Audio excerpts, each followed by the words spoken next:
Here's a thought-provoking question. Are you ready to die? I mean, you might be ready spiritually, but are you ready financially? Because you can't take it with you when you go. Another factor driving the increased gun sales is politics, but specifically here in Virginia, it's state politics. Hi, Greg. We are here at Lewis Automotive in Beckley, where the event Wonderland of Trees has set up shop. And what do you say, folks? Let's officially get this event underway. What do you say? All right, here we go. On my count, on 3, 3, 2, 1. All righty, the Wonderland of Trees event has officially started. We will talk more about this great event when we come back. Carter. And I'm Gil McClanahan. Thanks for joining us, everyone. Tonight, a mom and dad are in jail, separated from their children because where they were staying, the kids were handling and eating human feces. It has many wondering how and why something like this would happen. It's awful nice little kids. They were, hey, Lynn, as they went down the road. Lillian Rose lives in the Ashland community of McDowell County, where a case of alleged child abuse has rocked the neighborhood. Investigators from the Sheriff's Department say the Perry family was staying at this house, and inside, their 2 children were handling and eating human excrement, adding the feces were in piles and also rubbed over the bed. The parents, Michael and Crystal Perry, are charged with child abuse, creating substantial risk of injury. The kids they would walk the kids constantly up and down the road. They had a little stroller they strolled, and I'd give them ice cream and popsicles, and you know, they were good to their kids. It's just, I guess their living situation was the problem. Would somebody do something to beautiful children that can't help themselves and that's looking for help and guidance from them? Why would they do that?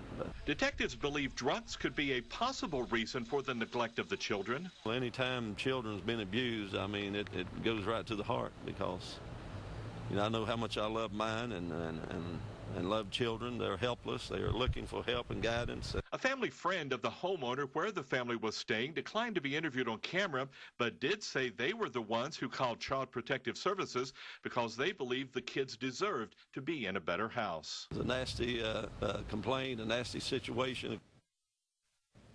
And bond for Michael and Crystal Perry was set at $100,000. As of late this afternoon, Greg, 19 suspects were arrested. The group is facing 47 felony charges. Morning, Sheriff. Mercer County Sheriff Don Meadows leads a group of suspects from the Roundup 2 Magistrate Court. The suspects are facing charges related to the delivery of cocaine, heroin, and hydromorphone. I ain't sold no dope to nobody. Really? Then why did they arrest you? I don't know. First time ever getting in trouble.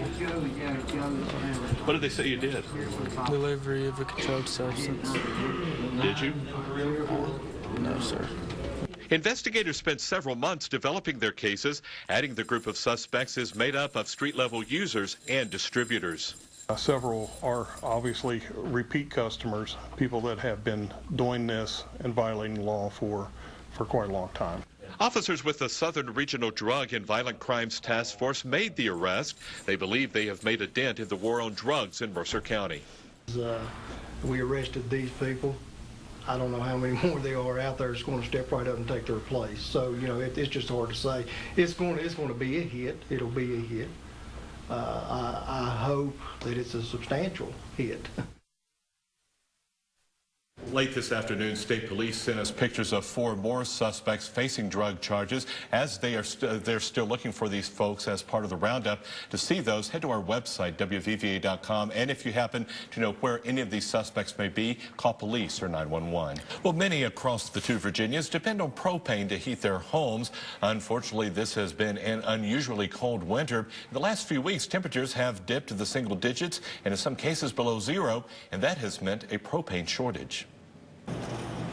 Michael Gore of Hinton heats his home with propane. With a shortage of the resource, he says his tank is only a quarter full.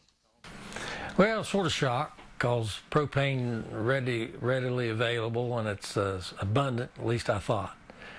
And, you know, everybody's pushing propane, and now I hear there's a shortage, so it has to, you know, keeps everybody on edge. Normally we keep it warm enough that you're still in the house in a t-shirt. There's plenty of sweatshirts in the house, so we could actually tone it down a little bit.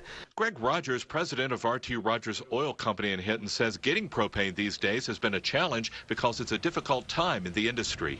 But it's just limited in that you can't just have all you want right now. So there is some limitations involved. He blames the cold weather for the propane shortage that has increased both demand and the price. In some cases, he says customers are paying nearly $500 more for propane this winter versus last winter, so they are asking customers to buy only what they need for now. Are you worried about this?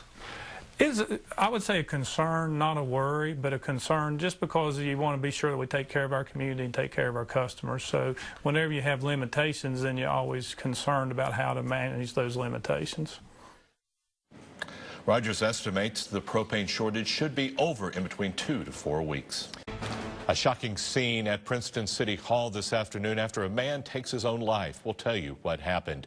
Plus, the rise and fall of a Republican star. Former Virginia Governor Bob McDonnell appears in court today for his arraignment. We'll take you there. Good Friday evening, everyone. I'm Gil McClanahan. Thanks for joining us. Greg Carter is on assignment. We begin tonight with breaking news out of Beckley. Now, we have just gotten off the phone with Beckley Mayor Bill O'Brien, and he tells us that he has named a new police chief. Captain Lonnie Christian assumed the duty of acting chief at 2 o'clock this afternoon. He replaces longtime chief Timothy Deems. Here's what he had to say about the decision. Quote, I felt Christian reflected my management style and communication skills and would better represent my new administration. Tim will continue to serve as a valuable member of my team on the Beckley Police Department, unquote. Christian will serve as acting chief until his confirmation hearing by Beckley Common Council on Tuesday. Fire crews from 3 departments battled a mobile home fire this afternoon. It happened on Groveland Drive just outside of Bluefield, West Virginia. A man living in the mobile home was able to make it out safely. Now, due to the hilly terrain, firefighters had to call in a state road worker to help clear the snow off the roads. The cause of the fire has not yet been determined. The home is a total loss. A man walks into the Princeton Municipal Building this afternoon and takes his own life. City officials say it happened in the area where residents pay utility bills. The person shot himself in the head in front of some city employees. Investigators are unsure of a motive. This afternoon, City Hall was closed, and a meeting scheduled for 6 o'clock that is actually taking place right now has been moved to the Fred Gilbert Center on Thorn Street in Princeton. And that meeting is with Princeton City Council and the Building Commission. At issue is the gift of a warehouse and property on B Street from a Princeton businessman. But here's the catch. City leaders must move all city offices to the location to accept the gift. Supporters believe that gift of that property would be an investment in Princeton's future, while others believe that getting the structure ready for city offices could cost millions of dollars. Trying to get contracts to build out the building, what it's going to cost us, getting the financing established to go forward with it down there. So we're looking at several more years of trying to make that happen versus we're ready to go into the bank building now. And Mayor Wilson is referring to the former First Community Bank building on Mercer Street in Princeton that the city has already spent thousands getting ready to move City Hall there. Former Virginia Governor Bob McDonnell and his wife pled not guilty today in separate arraignments in federal court. Bob and Maureen McDonnell were both released on their own recognizances, with trials scheduled for July 28th in U.S. District Court in Richmond. The McDonnells are jointly charged with 14 counts of illegally accepting luxury gifts, vacations, and loans from a man whose business they allegedly then promoted. Each spoke briefly in court this morning during separate appearances before a judge, saying they understood the charges and were entering the pleas themselves.